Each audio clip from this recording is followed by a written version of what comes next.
Now, do women have too many rights? The drive for women to have so-called equality on all the things that suit the politically correct agenda, but not on the things that don't, is of increasing concern to me.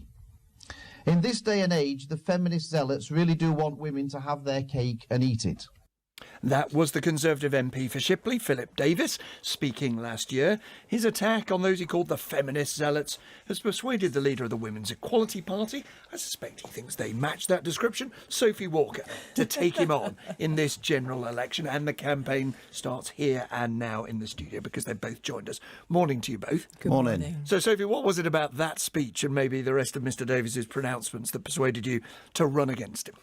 Well, let me be really clear. I'm standing for Shipley because I want to present the best possible opportunities for the people who live in Shipley. I want to look after jobs, I want to look after pensions, I want to look after opportunities, and I also want to balance the way we do that. So rather than consistently singly investing in physical infrastructure jobs, construction, road building, house building, that is very important. We also look after social infrastructure. Sure, we invest why this affordable seat? We haven't got all the candidates for Shipley here. We'll give them all a shout sometime. Want to know why in particular you chose this seat and this man to take on? Because having spent time talking to the constituents, to the people in Shipley, they want their seat back. They want it to be they want a local MP that will act in the best interest of their constituents instead of using that privilege to create a national platform, a national anti-women platform, which consists of self-indulgent parliamentary theatrics. Which actually damage not just the prospects of women and men in Shipley, but women right across the UK. Forgive me, you are guilty of precisely what you're accusing him of, aren't you? You're using it as a national platform for your views on women's equality. You've no connection with Shipley at all. My whole family lives in Yorkshire, so I spend a lot of time there. Shipley. And I've spent a lot of time talking to people in Shipley, and that we absolutely are here to say there's a different way of doing politics. Okay. Local politics should be about all of the people in that constituency, not half. Philip Davies, therefore, she says that you are embarrassing your constituency with these self-indulgent attacks on women. How do you plead? Well, in the speech that you clipped, I was actually telling people what the official figures were for how the courts deal with male and female criminals. And I was actually arguing in that speech that men and women should be treated exactly the same when they go before the courts.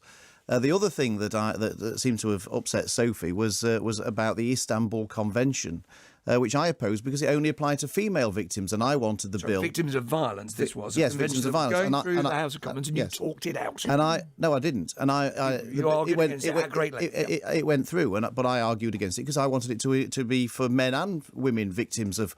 And so it seems to be bizarre that in two speeches where I actually argued that men and women should be treated equally before the law appears to have got the ire of the Women's Equality Party. You would have thought that they would be four square behind me in arguing that men and women should be treated the same on these issues. Let's deal, if you would, with that specific Sophie Walker, which is the case he's making is you should be as worried about violence against men as you are about violence against women. Yeah, we absolutely are. And that is why we were so fully supportive of the Istanbul Convention, because it's got a very specific clause in it that recognises the different forms of gendered violence that men and women experience in different ways. And that was why we were very frustrated that Philip was trying to talk it out.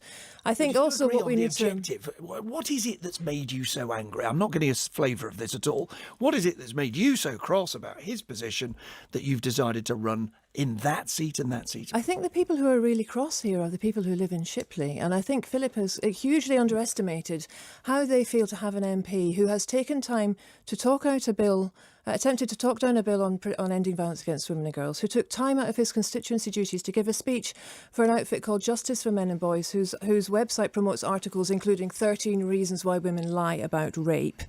Somebody who was trying to talk down a bill providing free parking for carers, and somebody who has spent a constituency time writing to the Equality and Human Rights Commission asking, is it really so offensive for people to black up their faces? This is somebody who I think really has no idea of how he has offended the people of his constituency. Let's deal with one of those, Philip Davies. This bill that you argued against, it is one thing, is it not, to say that you're worried about violence against men? Sophie says she agrees with you. But to say that there is as big a problem with violence against men is just a fly in the face of all the statistics, all the evidence and all the history that suggests that women are the victims of domestic abuse much more commonly. Yes, you talk about domestic violence, and you're absolutely right. Two-thirds of victims of domestic violence are women, and 1/3 are men, according to the Office of National Statistics. Violence and yet you constantly argue that women should not be singled out. Well, hold on a minute. Well, no, I mean, the whole equality and diversity agenda I always thought was about making sure that minorities are protected just as much as the majority. What, and men are a minority? Well, in terms of the victims of domestic violence. But, of course, the Istanbul Convention was about all violence. It wasn't just domestic violence. And a man is twice as likely to be a victim of violence as a woman. So my point is that surely all these laws should be gender neutral. It doesn't matter whether the victim's a man or a woman. It doesn't matter whether the perpetrator's a man or a woman. Everybody should be treated the same. Surely that's the whole point of gender equality, that everybody should be treated the same irrespective of their gender. I think I would have a bit more time for Philip's assertions if he could point to evidence in his time as an MP where he has actually done positive and constructive work towards legislation and policies to support men who are experiencing violence, or indeed men's significant mental health problems or higher suicide rates. We have very specific policies at the Women's Equality Party to, for example, increase the number of men in schools as primary school teachers, and to increase paternity leave, 90% of pay for 6 weeks or more.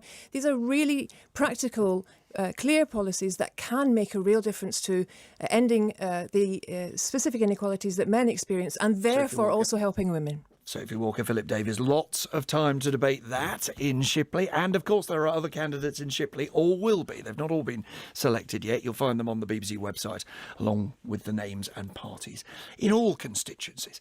Thank you very much for joining us. Thank you. Can't you see it too? There's an elephant in the room.